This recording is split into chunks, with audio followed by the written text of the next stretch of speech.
Avengers Endgame is the 3-hour epic conclusion to this 3-phase 21-movie run of the MCU. Sound complicated? The writers thought so too. Let's get our stones off and go deep inside Avengers.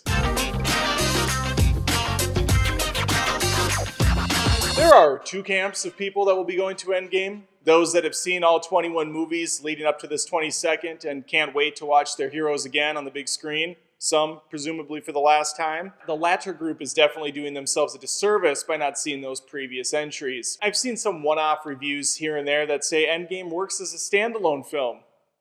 Okay, sure. I guess it does in the same way that hole number 18 on the golf course works as a standalone hole. But come on, let's be honest, it's part of a bigger game.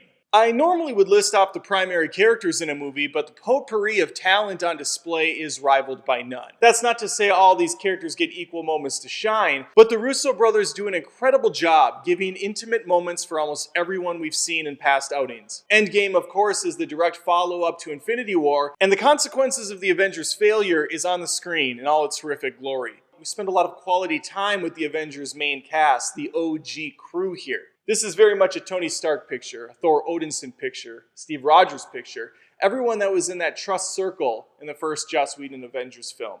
This is their movie. The biggest acting surprise for me came from Scarlett Johansson's Black Widow. It's pretty fair to say, I think, that in past films she wasn't given the most riveting material to work with. We didn't expect much from this character outside of looking over the shoulder with a pouty face, get a nice tasteful ass shot, maybe she flips the hair back, we get a cleave shot. Here though, I was amazed. Scarlett proves why she's one of the highest paid actresses in Hollywood today.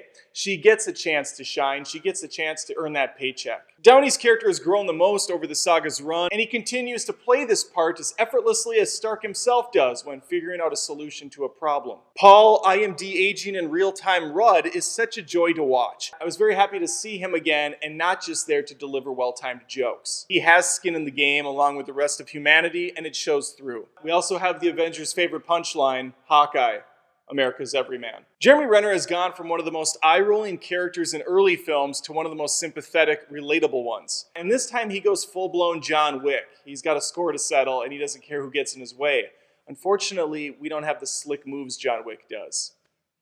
That's a problem with the action all around for me, but I'll get more into that later. Karen Gillan continues to impress as Nebula alongside everyone's favorite trash panda, Rocket. Chris Evans as Captain America, aka America's Ass, is another guy that really found his way in this franchise. And it's mainly due to Evans' clear love for the hero showing through in his performance. Thor, for me, and along with many others, stole the show in Infinity War. And in Endgame, it's Captain's show. Now, before I go any further, these are all subjective opinions I have about some of the ways they treated characters. I'm not going to get into the nitty-gritty. It would be very surface level. You're not even going to know what I'm talking about if you haven't seen the film. And that's intentional. I don't want to spoil anything. Here's a vague and simple fact for you friends. I didn't like the treatment of Thor this time around. He steals the show, but in an entirely different way, and it wasn't one I liked. Maybe for a scene or two, as a gag, but this thing overstays its welcome. And the Hulk, whew, it's honestly bonkers. I don't even know what to say about it. Let's just say that feared Hulk from the last film in Infinity War comes out of his shell, but not in the way I expected. For those of you that were excited about Captain Marvel showing up, why? You may be bummed to hear she only has about 10 or 15 minutes of screen time, and her presence here did nothing but solidify my previous thoughts on her. She sucks. She's a poorly written character that was thrown in as a Hail Mary at the last second for, I guess, to just spin off more properties. It's a shame. She's a shallow husk of a superhero. Thankfully, we only have to deal with a few scenes and a really bad haircut for a limited time. Thanos is back, and I still don't know how to pronounce his name. Is it Thanos or Thanos? I'm just going to keep switching it and hope that everyone notices. He has a smaller role this time around. And that's a shame, because Josh Brolin is awesome at the character, and he was a highlight for me last time. I understand why. This is very much focused on Tony and the gang, where the last one was very much his film, but I would have liked a little bit more Thanos in my life. I needed it. I wanted it.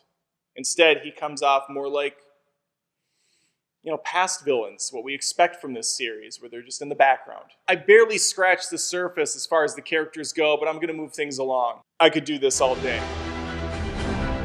Here's my quick plot summary. Thanos won. The Avengers are justifiably pissed. want revenge. Infinity War moved at a pretty much breakneck pace from beginning to end. There was little room to take a breath. The heroes and the audience are in a perpetual state of panic, and rightfully so. We're talking about half of the universe being wiped out. Now that the deed is done, we get some very much needed time to take a beat, assess the situation with the team, form a plan, and go get that son of a bitch. There was not a single moment in this picture where I wanted to leave for the bathroom during the 3-hour-long run. Long movies can be punishing if done wrong. If done right, can't be too long. If you were emotionally drained from Infinity War, the Russos may have heard you. Endgame is oddly funny, borderline a comedy at times. It was definitely not what I expected, which leads me to the biggest issue with the flick. It's a tonal and narrative mess. A glorious mess, but a mess nonetheless. Sounded like a Dr. Seuss rhyme. I just really thought we were at a place where the scope and magnitude of the situation was so heavy that the storylines might match that a tad more. As it stands, there are good chunks of time dedicated to sight gags, pandering team-ups, and some very puzzling decisions by the leadership. It's one of those things where if you even thought about the plot for more than half a second, your brain might explode. Yet, none of the many plot holes or consistencies matter. This is the culmination of a decade-spanning experiment that changed the game. A game that no other studio has managed to replicate. The audience is here for the heroes on the screen and the relationships they've forged. There are plenty of surprises. There are plenty of smaller touching moments. The action is there, we have a big battle, albeit it's a bit stale this time around, outside of one or two truly remarkable segments. I honestly didn't notice any big musical cues, outside the staple Avengers theme song, which I think was overdone in both parts. I'm sure I'm in the minority on this, it happens from time to time, but I prefer Infinity War to Endgame, mainly because I loved the breakneck speed and intensity of it all. Plus, it just slowly builds, it ratchets it up from beginning to end to that final battle, and it leaves you just heart-wrenched, just broken, like the team. Endgame is wildly successful when it's not trying to build up its brand or showcase Phase 4 potential spin-offs. It's also a movie I will watch and enjoy many times over. A movie that not only pays tribute to the films before it, but even reflects and in cases enhances some of the worst installments. It makes me want to start from the beginning and do it all over again. But first, I'm going to go to Endgame one more time. It's absolutely worth it.